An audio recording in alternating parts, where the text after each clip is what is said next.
Okay, great.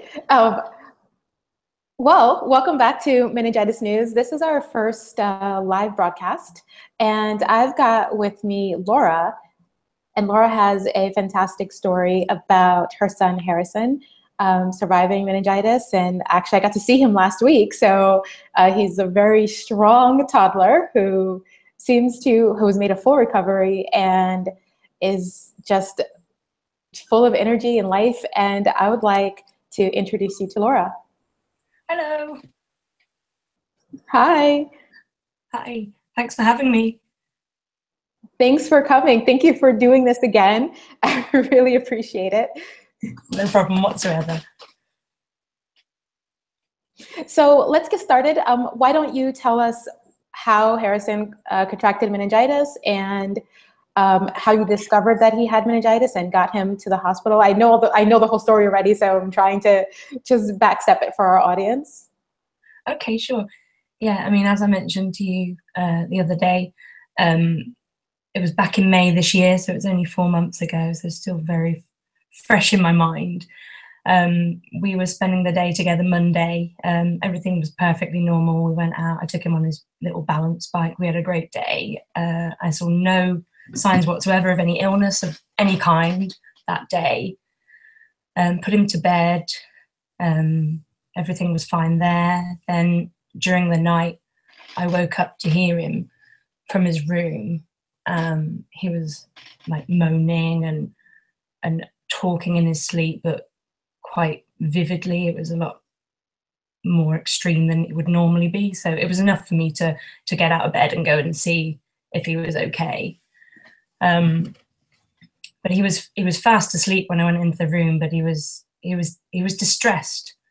So immediately thought maybe it might be some sort of fever or something from the way he was acting. So I pulled up his top and felt his chest, and it was really roasting hot.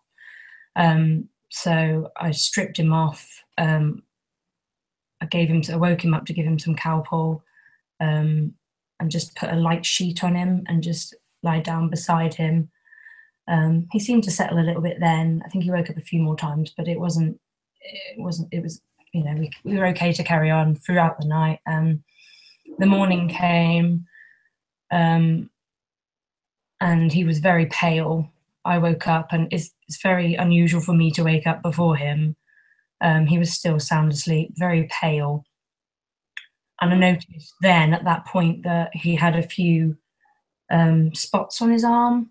And I thought, it could be chickenpox, because there was an outbreak of chickenpox in his nursery around that time. So I thought, you know, I've heard that some people react badly to chickenpox and get sick, so it could be that. Okay. But I tried waking him up because he still had a temperature, and I thought, I'll just wake him up and check he's okay. And although he would open his eyes, he'd go straight back to sleep, and he was just very unresponsive, and I was really struggling to wake him up, which is very out of character for him. So obviously I was a bit concerned with that. I have a little group of friends, little mum friends. We have a WhatsApp group. There's 8 of us together, and we've been friends since our little ones were a few months old. It's a wonderful support group, really. We sort of message each other throughout all hours of the day if we have any concerns about our kids, if there's any worries about illnesses or concerns in any way, or just generally to talk about fantastic achievements. It's just a really lovely group. So I messaged them. I sent photos. I was like, I'm really concerned. Like, do you think this is chickenpox? And all of them were like, oh goodness, I'm not sure it could be chickenpox, but we've got no idea. So I was like, I'm just gonna go and get a glass, because, you know, I never in a moment's thought it would be that, but I thought I'm just gonna rule it out straight away. So I went and got a glass and put it on where the spots were, and I could still, with the pressure on, I could still see the spots through the glass, and I was, you know, I was traumatized, but at the same time I was like, I must be doing it wrong. There's no way my son could possibly have something seriously wrong with him. It just couldn't, I couldn't comprehend that for a second. So I was like, oh, okay, I must be wrong, but I'm just gonna call. I mean, we've got a great NHS direct number that you can just call if it's not so severe as 999, but it's just somebody that's a medical expert that you can just say, these are the symptoms. Okay. Do I need to worry? What do I do? So I rang them. And the first person I spoke to didn't seem that concerned. They just kind of got the impression it was a fever, but they said, I will get someone else to call you back, because I don't think they're completely medical trained. I think they've just got the basics, but she got someone else to call me. Mm-hmm. So it was only a few minutes later I got a call back. And by this point I was getting a little bit more distressed, because he still wasn't responding. He still wasn't waking up, and I could see more spots appearing on his chest, and I was a little worried. So I kind of explained everything to the person on the phone. I said, but the main thing I'm concerned about is that this rash isn't going under pressure. And she said, I'm going to call you an ambulance. There's just no point in, if you're unsure, or it could, whatever it is, let's just get him seen. He's only 2 years old. Yeah. So she was lovely. She stayed on the phone with me until the ambulance arrived, and that was very supportive and very helpful, because I was a bit distressed at this point. So the paramedics arrived, and they came into him, and they immediately, they were like, oh, it's probably heat rash. I think they weren't concerned because he wasn't having the weird reaction to light. He was fine with light. Yeah. He had a stiff neck. So they, in their head, they ruled it out, despite the rash and the pale skin and the unresponsiveness and the cold hands, things like that. So it is easily done. This is the worrying thing about the disease, is, even people that have medical training can still not be sure. But luckily they said, we'll take him to hospital anyway, because of his age, and because they were there anyway. They took him. On the journey to the hospital, which was probably about 15-20 minutes, I could see physically the rashes were becoming more extreme across his body. And he was still, despite being in an ambulance, which would ordinarily make him the most excited person in the world, he was just not responding at all. It just looked so poorly. It was just awful. Yeah. So we got there, and luckily we were seen very quickly. The triage nurse was very, very good. She did the same. She did the pressure test on a few of his, had slightly more purpley spots on his arm, and she did a test on that and was like, no, I'm not happy with this. You need to go straight through. So we went straight through and saw a consultant very quickly, which was fantastic, really, because they said, look, we told me straight away, it could be meningitis, it could be meningococcal. And they said, we'll give you the medication for that. They'll give Harrison the antibiotics for that, just to be safe. He said, we can't say it definitely is that, but if he has this medication in him straight away, there's better chance for it to work effectively and quickly. So they did that. But he was very poorly. His heart rate was incredibly high. He needed to be pumped with fluids. He just went downhill very quickly, and it was very, very scary. And luckily I had my husband who arrived at this point, because you could just tell we both thought for a minute, there is a chance we might actually lose our son here. And yeah. As a parent, there's nothing, you can't even put into words like that feeling. I can't even begin to tell you how that felt, but we just all we could do was sit there and wait and hope that the medication would kick in and that he would recover. But it felt like a lifetime that we sat there. They checked on him every 15 minutes, and they were taking blood from him, and all these fluids going in him. He had a heart monitor attached to him one side, and he had his intravenous in the other arm for his antibiotics. And it was just, he was 2 years old. It was just heartbreaking. They moved him up to the high dependency unit then. We just kind of had to wait and see. I mean, no one really knew what it was at this point, because they hadn't got the results back or anything. So yeah, we just pretty much just sat there and waited and cried a bit and held each other's hands and just sat beside our little boy. But you know, as time went on, and it was confirmed that he had meningococcal septicaemia and likely meningitis, they said they wouldn't do the lumbar punch. They didn't want to put him through that trauma, but they said from the results it was likely he would have that, but he'd been given the medication that he would need for meningitis as well, so there was no need to put him through that as well. Yeah, that's pretty extreme, especially for an infant. Absolutely, yeah. So yeah, go ahead.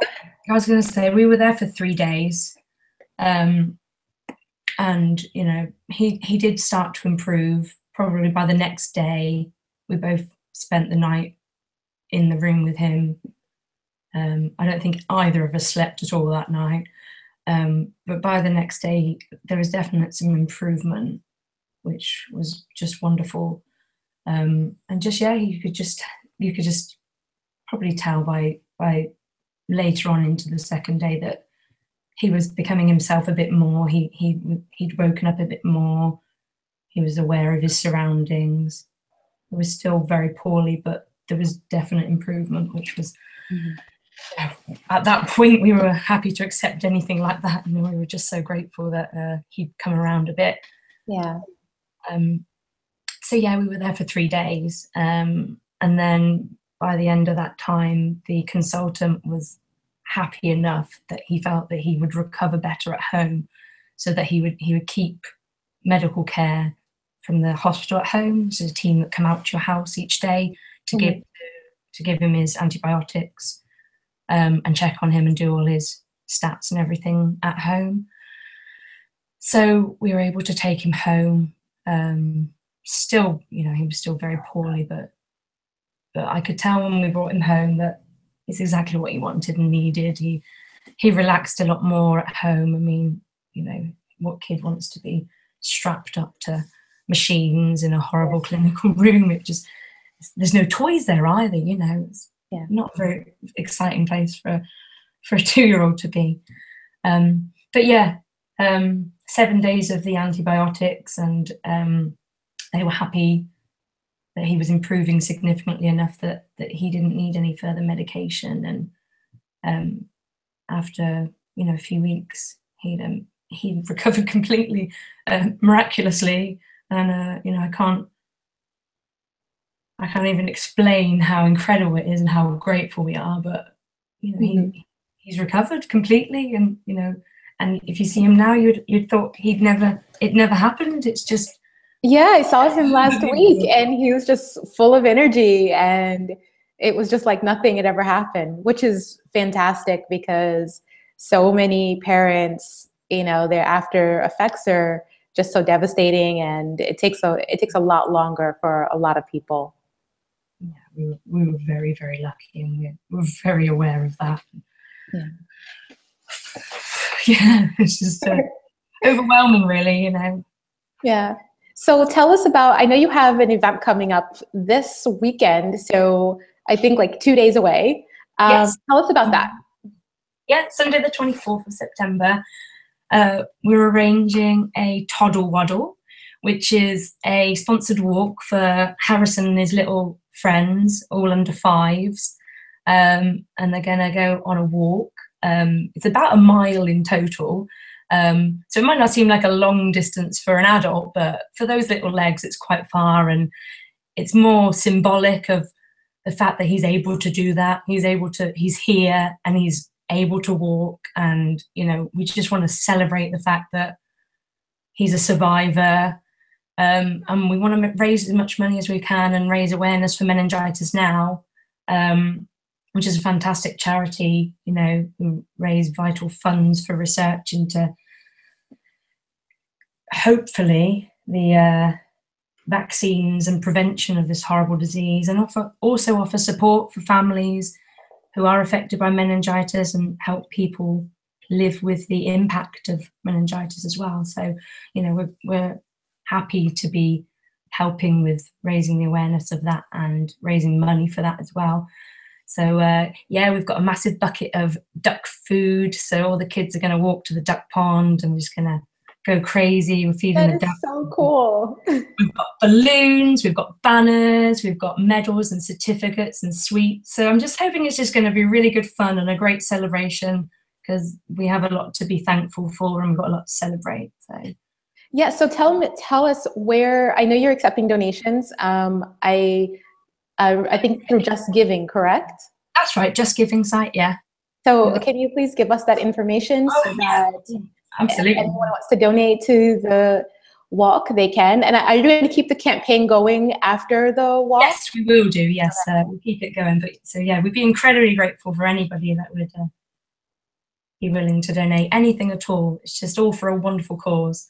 So yeah, the website is www.justgiving.com/fundraising/Laura-Wilcox 14.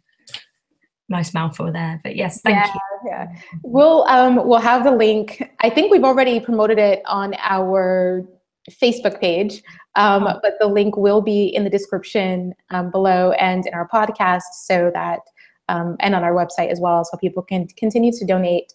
And I'm a big fan of Meningitis Now, so I'm familiar with their work, and I know a lot of our listeners and viewers are as well. So I'm sure they'll be happy to contribute as well. Oh, that'd be wonderful. Thank you so much. Welcome, absolutely. Well, thank you so much for coming on the show and sharing your experience. I know it's very difficult to relive that story over and over again. So thank you for coming the second time.